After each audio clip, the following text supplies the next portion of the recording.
Comenzó la temporada de MLB y sin embargo lo que más resuena en el ambiente es el caso de Ohtani y el ser estafado por un amigo muy cercano que fungía como su traductor. Hoy en día hay muchos cuestionamientos sobre el caso, pero hay que aclarar que esto, aunque parezca algo extraño, es muy común en jugadores de grandes ligas que han sido estafados por familiares cercanos o grupos asesores. Si quieres saber quiénes son y cómo fueron estafados, por favor, continúa viendo este video. Mientras Ohtani está bajo investigación y la premisa de ser inocente hasta que se pruebe lo contrario, deberías saber que las estafas a los peloteros son más comunes de lo que puedes creer.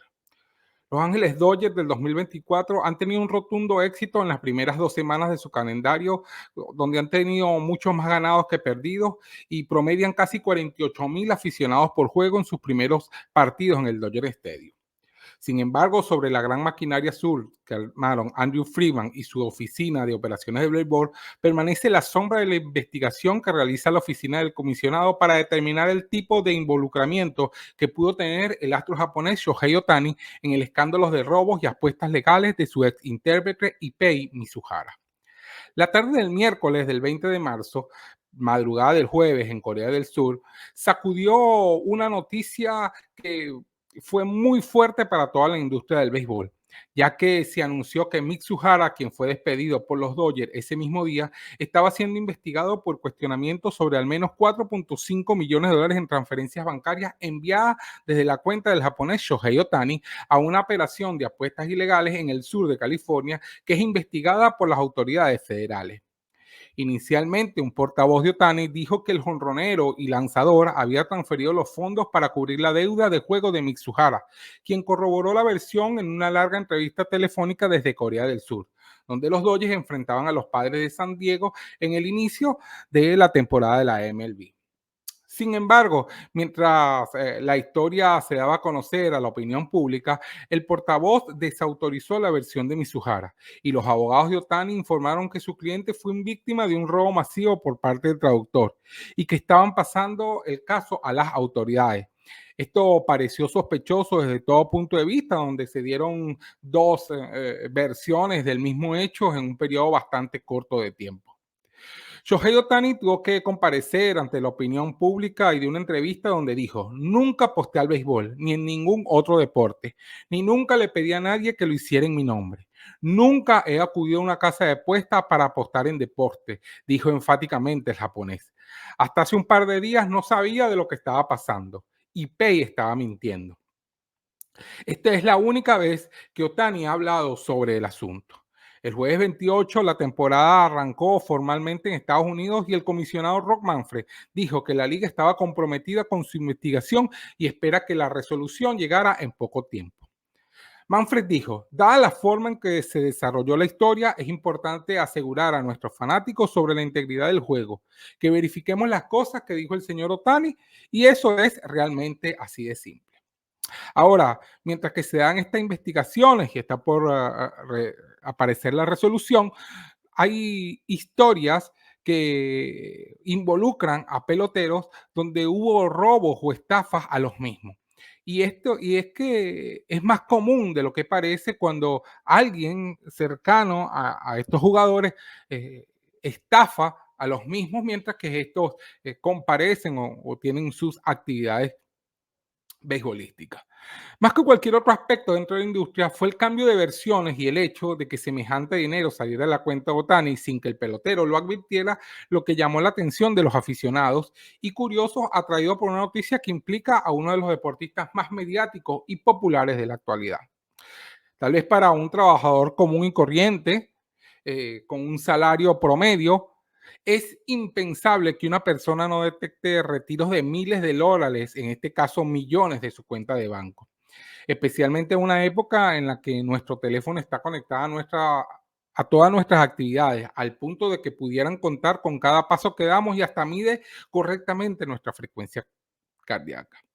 Pero sin entrar en consideraciones subjetivas sobre la situación de Ohtani, ya de eso los investigadores se están haciendo cargo, es bueno informar que las estafas y robos a los peloteros es algo más común de lo que muchos pensarían.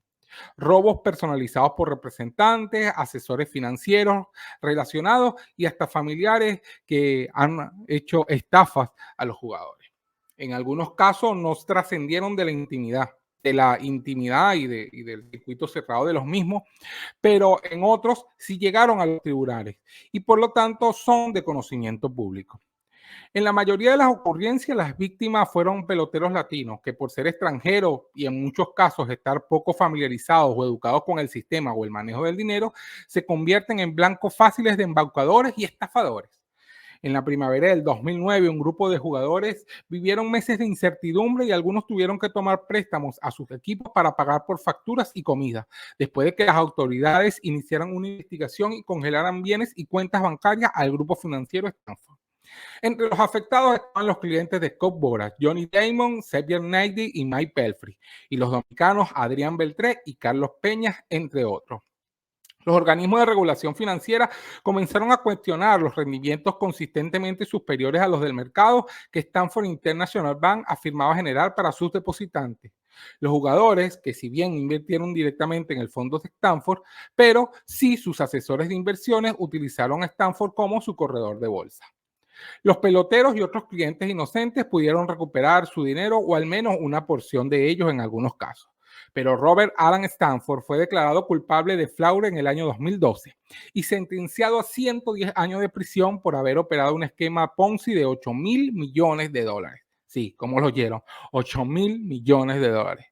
En marzo del 2011, un agente deportivo de Miami fue acusado de robar más de 305.000 dólares al jugador cubano Kendrick Morales, que en ese momento jugaba con los Ángeles Angels.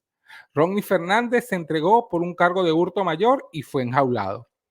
Las autoridades dijeron que Ronnie trabajaba para la agencia Hendrick Sport McNamara entre 2008 y 2009, cuando realizó numerosas transacciones financieras desde la cuenta bancaria de Morales, quien se enteró de casualidad. La agencia despidió inmediatamente a Fernández, quien básicamente fue desterrado de la industria. 3 años antes, la Asociación de Peloteros de las Grandes Ligas, MLBPA, por sus siglas en inglés, dijo que el organismo que certifica a los agentes para que puedan representar peloteros, desertificó y suspendió al agente Ronnie Fernández y y a otros agentes de varios jugadores latinoamericanos, incluyendo el de uno de los mejores relevistas dominicanos de todos los tiempos. La MLBPA no mencionó una razón específica para la medida, pero algunos jugadores contaron a amigos y relacionados que fueron víctimas de un supuesto fraude en el que aparecieron como dueños de propiedades que ni siquiera habían comprado. Es decir, agentes cercanos a los jugadores habían comprado propiedades y ellos ni siquiera sabían que la habían comprado. Otro pelotero dominicano de otro agente que fue desertificado más recientemente dijo a un noticioso, a una empresa de comunicación noticiosa muy importante, que cuando se retiró descubrió que su patrimonio era mucho más pequeño de lo que pensaba. Además de que tuvo que demandar a la gente por más de 800.000 dólares que fueron desviados. La oficina que manejaba sus asuntos financieros le cobraba una tarifa de 10.000 dólares por llenarle la planilla de impuestos. Un servicio que generalmente cuesta no más de 200 dólares en cualquier local de Estados Unidos. Hace tan poco como 8 años, los excompañeros de los Yankees de Nueva York y peloteros retirados, el receptor puertorriqueño Jorge Posada y el lanzador cubano José Contreras, demandaron en una corte de Miami a sus ex asesores financieros Juan Carlos Collar y Anthony Fernández, propietarios de la firma Quantum Ventures, por una estafa ascendente a 15 millones. Posada y su esposa, Laura Méndez, reclamaron haber sido engañados con 11.2 millones, mientras que Contreras alegó una pérdida de 2.4 millones por las malas inversiones de Quantum Ventures LLC. De acuerdo a los documentos de la corte, los financieros recibían el correo de ambos jugadores, presentaban sus respectivas declaraciones de impuestos, escribían cheques a sus nombres y contaban con luz verde para hacer cualquier inversión que estimaron con sus ingresos. Básicamente, estos tenían más control sobre las finanzas de Posada y Contreras de la que podría soñar Mizuhara. Lo mejor, el esquema duró muchos años antes de que Posada y Contreras se dieran cuenta. Otro caso que involucró a un jugador cubano es el caso del cubano Haroldis Chapman, quien demandó a Procmanament Resources, la empresa que manejó sus asuntos financieros con acceso limitado a sus cuentas por una década, luego que se descubrió un presunto fraude por $3 millones de un empleado de la empresa. La demanda estableció que mientras trabajaba para esta empresa, Benito Zavala aprovechó su acceso a las cuentas de Chapman para desviar el dinero del lanzador a través de transferencias de Western Union a sí mismo y a otros asociados. El acusado también obtuvo líneas de crédito no autorizadas y realizó compras con la tarjeta personal de Chapman sin su permiso. Pero agentes y asesores financieros no son los únicos detrás del dinero de los peloteros.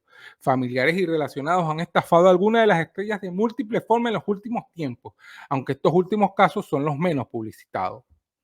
Podemos tener el caso en el año de junio del 2014, donde la esposa del ex jardinero dominicano de los Marineros de Seattle, Carlos Peguero, fue sentenciado a 1 año y 1 día de prisión por usar tarjetas bancarias que pertenecían a la esposa del lanzador venezolano Félix Hernández para realizar compras en línea por casi $200,000. María Jacqueline Peguero se declaró culpable de fraude electrónico, luego que se aprovechó de la inocencia y el desconocimiento de Sandra Hernández, quien le había pedido ayuda para realizar algunas compras en línea, después de que las dos mujeres se habían hecho amigas.